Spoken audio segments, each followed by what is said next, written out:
Hello, welcome to অরিফাইম। দেখো, আজ আমরা শুরু করতে চলেছি নার্সিং রিসার্চের একটা গুরুত্বপূর্ণ চ্যাপ্টার। কারণ তোমরা যারা ডব্লিউবিএইচআরবি, নোট, সেট, এইমস যে কোনো এক্সাম দিচ্ছ, এটা কিন্তু বেস্ট একটা কোশ্চেন, আসার মতো কোশ্চেন। তুমি যে কোনো এক্সামের পেপার তুলে দেখে নাও, তুমি কিন্তু দেখতে পাবে যে হাইপোথেসিস থেকে কোশ্চেন আসে। হাইপোথেসিসে কিছু না, চারটা জিনিস আছে। এই চারটা জিনিসকে শুধু একটু বুঝে নিও। জিনিসটা আগে বোঝাবো জিনিসটা কি। হাইপোথেসিস থেকে কোশ্চেন আসে না এরকম কোনো এক্সাম প্রায় খুব কম যায়। রিসার্চ থেকে কোশ্চেন আসা মানে হাইপোথেসিস একটা জায়গা যেখান থেকে কিন্তু কোশ্চেনটা আসার মতো জায়গা।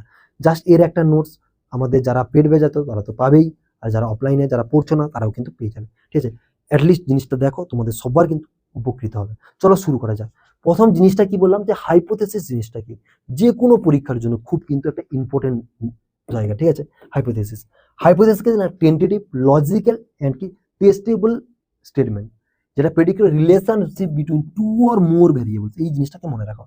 মানে কি, কিছু জিনিস, তিন চারটা জিনিসের উপরে যে কম্পেয়ার করা, কার সাথে কার রিলেশনশিপ আছে, সেই যে কম্পেয়ার করা করতে হবে, সেটাকেই বলবো আমরা কি বলবো, হাইপোথেসিস।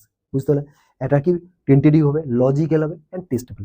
বুঝতে পারলে? এই যে স্টেটমেন্ট গুলো থাকবে তাদের মধ্যে যে রিলেশনশিপটা প্রমাণ করা, এর সাথে এই রিলেশনশিপ। ঠিক আছে, জ্বর এসছে বলে মাথা ঘোরাচ্ছে, এটা রিলেশনশিপ সত্যতা আছে কি মিথ্যাতা আছে, এটাকে যাচাই করা। এই সব জিনিসগুলোকে টু অর মোর ভেরিয়েবলস এর মধ্যে যে থাকবে। ঠিক আছে, এই জিনিসগুলো কিন্তু একটু বুঝবে, কিন্তু প্রচুর পরীক্ষায় আসার মতো কোশ্চেন হাইপোথেসিস একদম আসে, প্রচুর পরীক্ষায় কোশ্চেন আসে। দেখো, এবার যেটা থেকে কোশ্চেনটা আছে সেটা দেখাচ্ছি। According to good and skates, এর মধ্যে কি হাইপোথেসিস আর টেন্টেটিভ অ্যাজুপশন এন্ড কি প্রপোজিশন টু বি টেস্টেড। ঠিক আছে, এগুলোকে এতটা ইম্পর্টেন্ট নয়। দেখো, সিম্পল মিনিং হাইপোথেসিস কি আছে, educated prediction made before conducting research. Research করার, ঠিক আছে, আগে যেটা হবে। এবার regular exercise reduce the blood pressure. ঠিক আছে, অ্যামং হাইপারটেনসিভ পেশেন্ট। ঠিক আছে, এইগুলো সব জিনিসগুলো নিয়ে যেগুলো থাকবে, যে রেগুলারলি এক্সারসাইজ করলে ব্লাড প্রেশারটা কমে, প্রচুর হাইপারটেনসিভ পেশেন্টের, এগুলো একটা এক্সাম্পল দেওয়া আছে। দেখো, হোয়াই ইজ হাইপোথেসিস ইম্পর্টেন্ট, কেন না, গিভ ডাইরেকশন টু রিসার্চ। রিসার্চটা, যে রিসার্চটা তুমি করছো, রিসার্চ কোন একটা ব্যাপার, রিসার্চ এমন একটা জিনিস, রিসার্চার যদি যারা আমাদের কাছে পড়ছো তারা তো জানবে। রিসার্চ কিন্তু তোমাকে, তুমি যদি ভাবো রিসার্চ জিনিসটা মানে কি সেই কিছু আবিষ্কার করতে এতক্ষণ, এই যে আইসিইউতে, আইসিইউতে গিয়ে যে পেশেন্ট ফল করছে, কেন ফল করছে, লাইন নেই বলে হয়তো, সেই যেটা নিয়ে যে কিছু পেশেন্টের মধ্যে রিসার্চ করে, সেটাও কিন্তু একটা রিসার্চ। বুঝতে পারলে? এবার কি হচ্ছে, help formulated research object, identify the variable, guides data collection, helps select statistical test, আর অ্যাসেস্ট কি যায় ইন্টারপ্রিটেশন রেজাল্ট। এগুলো হচ্ছে এই কারণের জন্যই কি হচ্ছে হাইপোথেসিসটা ইম্পর্টেন্ট। এখান থেকেও কোশ্চেন আসে না। ক্যারেক্টারিস্টিক্স অফ গুড হাইপোথেসিস, যেখান থেকে কোশ্চেন আসে দেখাচ্ছি। গুড হাইপোথেসিস কি আছে, ক্লিয়ার অর সিম্পল হবে, স্পেসিফিক হবে, টেস্টেবল হবে, মেজারেবল, লজিক্যাল, লজিক থাকবে। ইললিগাল এরকম কিছু নয়, লজিক্যাল কিছু থাকতে হবে। ঠিক আছে, ইললিগাল আমি একটা কথা বললাম তার কোনো মানে ভ্যালু নেই এরকম, লজিক্যাল হতে হবে। ঠিক আছে, বেসড অন এক্সিস্টিং নলেজ, যারা আমাদের কাছে পড়ছে এগুলো সবার সাথে পরিচিত তোমরা আছো। Related of research problem, capable of being accepted or rejected. যেটা যদি একটা ম্যামোনিক বলি, যে এই যে ম্যামোনিক যেটাকে আমরা ক্যারেক্টারিস্টিক অফ গুড হাইপোথিসিস, এর কি ম্যামোনিক মানে মনে রাখার উপায়। ক্লিয়ার, কথাটা ক্লিয়ার যদি করো, ক্লিয়ারের ফুল ফর্ম কি, সি। সি হচ্ছে যে ক্লিয়ার হতে হবে, এল হচ্ছে লজিক্যাল হতে হবে, ই হচ্ছে এম্পিরিক্যাল বা টেস্টেবল হতে হবে, এ হচ্ছে অ্যাকুরেট বা অ্যাপ্রোপ্রিয়েট হতে হবে, আর কি হচ্ছে, আর হচ্ছে রিসার্চেবল হতে হবে। ঠিক আছে, এই যে common components of the hypothesis কি কি হবে, একটা হচ্ছে ডিপেন্ডেন্স ভেরিয়েবলস হবে যেটা হচ্ছে কজ, আর হচ্ছে এটা সরি একটা ইন্ডিপেন্ডেন্ট হবে, একটা ডিপেন্ডেন্ট হবে যেটা হচ্ছে ইফেক্ট।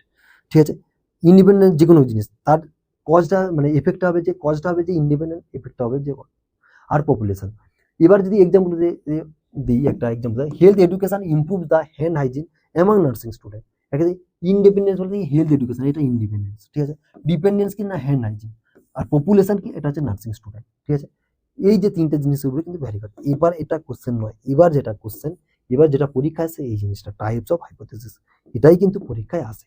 ঠিক আছে, প্রথম হচ্ছে নাল হাইপোথিসিস, মানে state there is no relationship on difference between variables. এর মধ্যে কোনো রিলেশনশিপ থাকবে না, কোনো রিলেশনশিপ থাকবে না। There is no significant difference in pain score between the patient receiving the music therapy and those who do not. ঠিক আছে, এখানে কি স্ট্যাটিস্টিক্যালি ইউজুয়ালি বিংস আর নাল হাইপোথিসিস, এখানে কারোর সাথে কোনো রিলেশন নেই। এখানে কি there significant pain score between, pain স্কোরের সাথে যারা মিউজিক শুনছে তাদের থেরাপির সাথে কোনো রকম কিছু নেই। ঠিক আছে, এখানে কোনো রিলেশনশিপ দেখতে পাওয়া যাচ্ছে না স্টেটমেন্টের মধ্যে। দেখো, এটা হচ্ছে নাল হাইপোথিসিস বলে, এটা কিন্তু তোমাদের আগের বারে কোশ্চেন এসেছিল।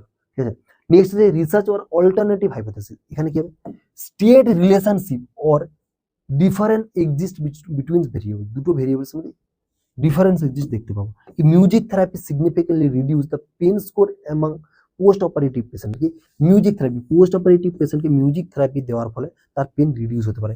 এটা কিন্তু একটা রিলেশনশিপ বানাচ্ছে, ঠিক আছে, যে মিউজিক থেরাপি দেওয়ার জন্য, ঠিক আছে, পোস্ট অপারেটিভ পেশেন্ট যেটা হচ্ছে যে তোমার হচ্ছে পপুলেশন, এটা হচ্ছে যে, ঠিক আছে, আর কার হচ্ছে পেনটা রিডিউস, পেনটা কিন্তু কমছে, ঠিক আছে। মিউজিক থেরাপি পেন কমাচ্ছে কাদের না, পোস্ট অপারেটিভ পেশেন্টের। এর মধ্যে কিন্তু একটা লজিক্যাল আছে, একটার সাথে একটা রিলেশন করছে, এই জন্য এটা কি বলবে, রিসার্চার বা অল্টারনেটিভ হাইপোথিসিস বলবে। নেক্সট হচ্ছে কি ডাইরেকশনাল হাইপোথিসিস, ঠিক আছে, এটা কি predicts the direction of the relationship, মানে রিলেশনশিপে ডাইরেক্ট একটা করবে কি, রেগুলার এক্সারসাইজ ডিক্রিজ ব্লাড, মানে একটা ডাইরেক্ট হচ্ছে, মানে রেগুলার এক্সারসাইজ করো তো তোমার ব্লাড প্রেশারটা ডিক্রিজ হবে, এটা করলে এটা হবে, মানে একটা ডাইরেকশন দিচ্ছে, বুঝতে পারলে? এটাকে আমরা বলবো ডাইরেকশনাল হাইপোথিসিস। এটা কিন্তু পরীক্ষায় আসার মতো কোশ্চেন, বোঝা গেল?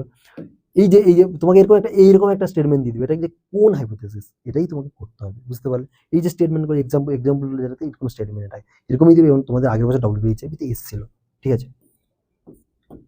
এটাই যে কিওয়ার্ডস, এটা ইনক্রিজ, ডিক্রিজ, হায়ার, লোয়ার, মোর, লেস, এই কিছু, মানে কমছে, বাড়ছে, ঠিক আছে, বেশি হচ্ছে, ডিক্রিজ হচ্ছে, ইনক্রিজ হচ্ছে, এগুলোর উপরে কাজ।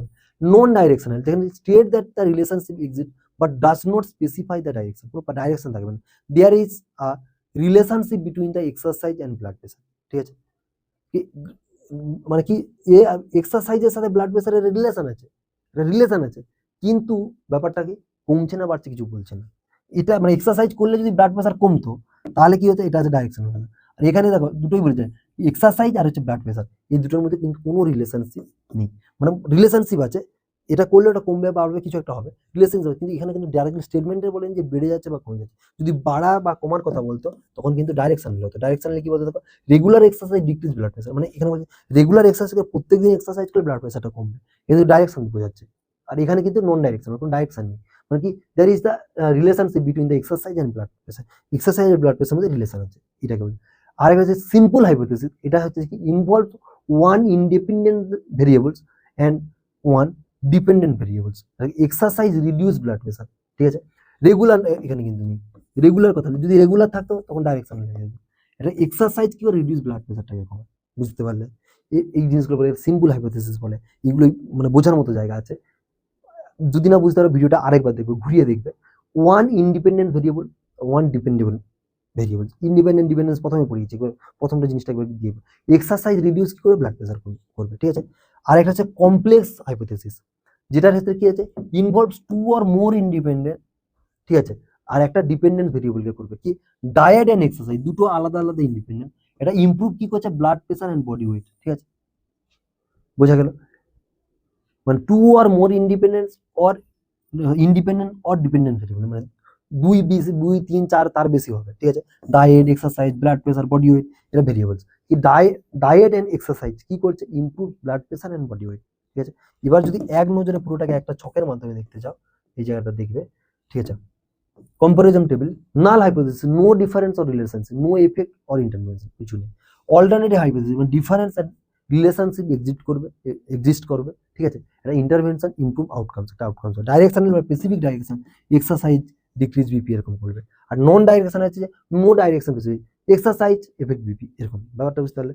সিম্পলের মধ্যে এসেছে one IV and one DV, ঠিক আছে, এক্সারসাইজ আর হচ্ছে ব্লাড প্রেশার, হচ্ছে সিম্পল, যেটা এক্ষুনি একটু আগে দেখালাম। আর একটা হচ্ছে কমপ্লেক্স, কমপ্লেক্স হচ্ছে মাল্টিপল ভেরিয়েবল, ডায়েট, এক্সারসাইজ, কি বিপি, ওয়েট, এগুলো হ্যান বাড়াবে কমাবে, হ্যান ঠিক আছে। নেক্সট হচ্ছে কি ভেরিয়েবল হাইপোথিসিস, যেটা হচ্ছে ইন্ডিপেন্ডেন্স হয়, একটু যদি জিনিসগুলো বলো, ভেরিয়েবলস ম্যানিপুলেশন করবে ইন্ট্রোডিউসড বাই দ্য রিসার্চার, এদেরকে ইন্ট্রোডিউস করবে। এক্সাম্পল হচ্ছে হেলথ এডুকেশন। আর ডিপেন্ডেন্ট ভেরিয়েবল কি আছে, ডিভি, ওয়ান আউটকাম মেজার্স, একটা আউটকামকে মেজার করে, নলেজ স্কোর, একটা আউটকাম, এটাকে মেজার করা হবে, ঠিক আছে। এক্সট্রাজেনিয়াস ভেরিয়েবলস, এটা হচ্ছে there the variable that may the influence the result variable, ধর এজ, এডুকেশন লেভেল, প্রিভেনশন, এগুলো এতটা ইম্পর্টেন্ট নয়, কিন্তু এই জায়গাটা যেটা আমি বললাম, এই জায়গাটা কিন্তু খুব ইম্পর্টেন্ট, ঠিক আছে। তোমাদের মধ্যে আমি বারবার বলছি, পড়ার জন্য একটু ট্যালেন্ট লাগাতে হয় আর একটু অভিজ্ঞতা লাগাতে হয়, পড়ার জন্য এমনি পড়া হয় না। তুমি তো পড়তে পারো, একটা না একটা সাজেশনের প্রয়োজন হয়।